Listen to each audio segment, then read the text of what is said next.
Hey guys, welcome back to another tutorial for Vintage Market Design Furniture Paint. We're going to do some fun processes and techniques with the new product Faux Glaze. This is a water-based clear glaze that you can use to get all kinds of special effects over your basic paint finishes.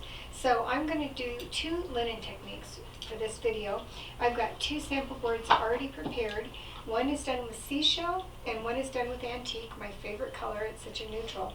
And I've done block it and 2 coats of paint. Whenever I'm doing projects for my clients, that's what I do because I don't want to have to worry about tannins coming through or red or orange or anything from the red oak or mahogany. So this has to block it underneath and then 2 coats of the paint, and you can see what a nice opaque finish you get. I love the glazes. From being a faux finisher for many years, that's what makes your piece look professional because it gives it a translucent see-through finish that settles into the nooks and crannies, and it's just the special thing that makes it look not just painted. So I'm going to start out with this seashell one, and we're going to mix some glaze. We have this faux glaze. It's clear, new product, wonderful, has a good open time. For both of these linen techniques, you are going to want to do a piece where you have a start and an ending piece. Like, you don't want to do a wall because we are using a couple of tools that they sell at Vintage Market Design, and they have little grooves, so when you run them through the glaze, as you'll see, you get a striation or a stripe effect, and then we're going to cross hatch it to get the linen. You have to have a starting and stopping point, and you can't do this from corner to corner in a room, even if it's a powder room. So what I suggest doing is doing like a wainscoting, taping off some panels, or perhaps on a piece of furniture, which is ideal, doing it on the front of a drawer. Pull out the drawers and one at a time do the glaze and do the striations one way and then the other to get your linen, and that way it goes end to end and you don't have any stopping point. This will make more sense once I do it on the sample board, but you just want to not do a piece where you've got a big area to cover like an armoire or a headboard. You want to do something where you've got panels ideally, or you can create panels with tape.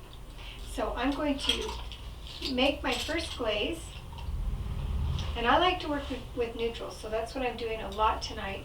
I'm using Oxford, which is a wonderful charcoal gray, almost black, and I'm going to do like a 25-75 mixture of my glaze and paint. So I've got 1 spoon of Oxford, and I'm going to do 3 spoons of the glaze. And you can see I'm not using the spoon that I dipped in the paint to dip in the glaze because then you're going to contaminate it with your color. I use that spoon to mix it up.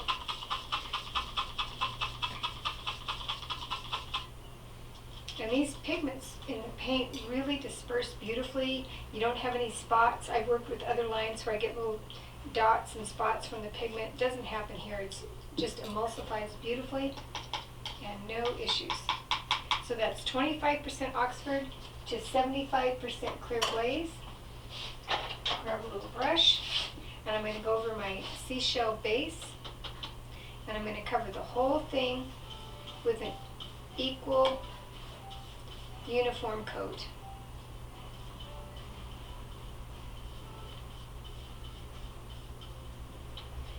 And because I like to get that antique look, I'm going to go around the edges as well and get it in the recessed areas.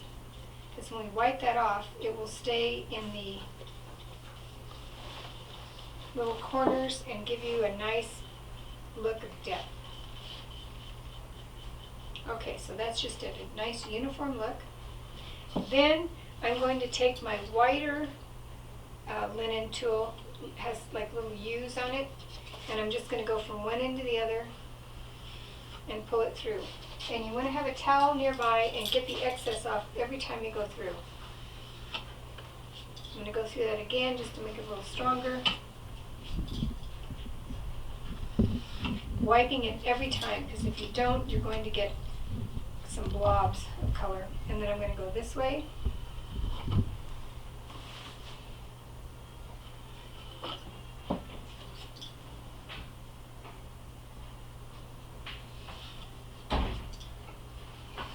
And it doesn't have to be perfect. In fact, these painted effects look better when they're kind of whimsical and loose. If you try and get too perfect and too tight, it's not pretty. So I would suggest just letting go and having a good time with it. You can see the glaze effect I have underneath wasn't quite even, and the linen effect I'm doing on the top isn't quite even, and that's what makes it pretty. And I wouldn't go over it too many times. I've got like one more time to go, and then I'm going to call it a day. And then what I'm going to do is take my towel and go around the outside and wipe off the excess. You always want to have a flat surface on your towel so it's taking off what's on the outside surface and not going in the recessed area. You don't want it to look like a ragged effect like they did in the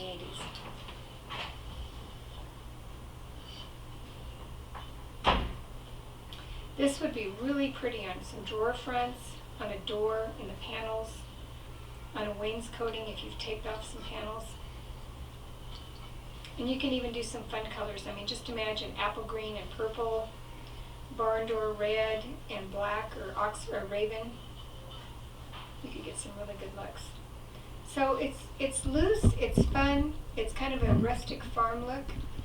That's the effect with the wide comb for linen. Hey guys, we're back to do another linen effect with the new clear faux glaze from Vintage Market Design Furniture Paint. This sample board has been primed with Block-It and has 2 coats of antique on it, which is my all-time favorite color in the whole line. It's a really neutral white, not too creamy, not too yellow, not too green, just a good basic, and I love using it with neutral glazes on top.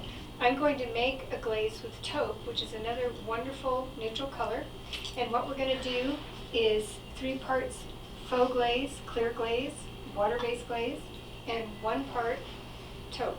So,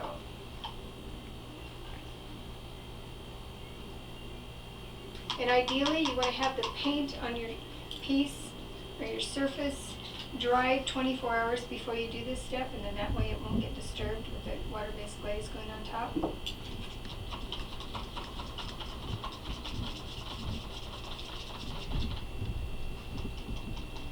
These are really nicely blended, no problem with the pigment going through. Grab a brush here, and so I've got taupe on top of antique, which is something that I do probably once a week in my store. It goes with everything. It goes with contemporary, it goes with cottage, goes with French, goes with shabby chic. Just a really nice neutral antique look. Pushing the glaze into the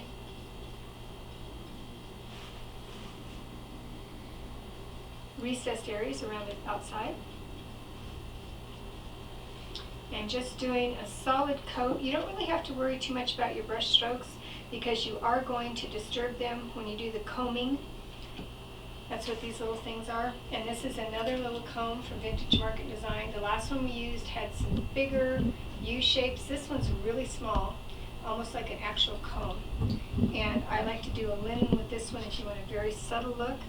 And I'm going to lay it down and press like that.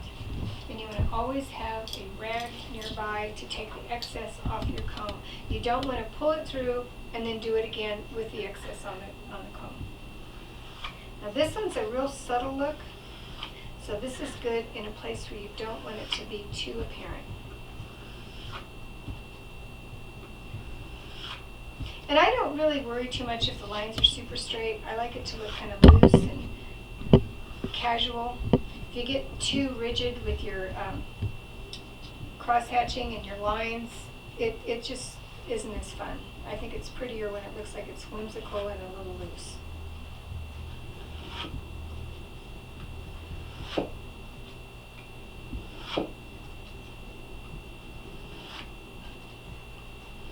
And going through and combing it like this lightens it up a little bit because you have your base of antique coming through. I like this small comb because it really does look like fabric. Okay, don't want to go through too much more than that because I don't want it to be busy. Then I'm going to take a flat, dry, clean part of the rag. And on a piece of furniture, this would be on the edge of your drawer or the spindles of a leg.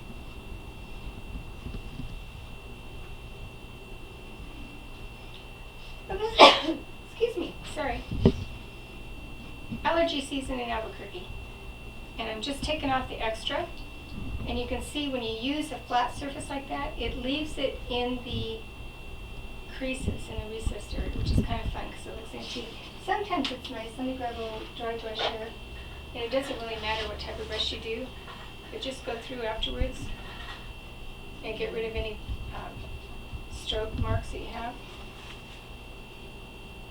And again, you can see I'm not being really too precise with this. It looks better when you can see the hand of the artist, and it just looks whimsical and fun, and you can see the handmade part of it. That's what's great about this. It doesn't look like a machine did it. So that's a really fine linen with antique and taupe glaze.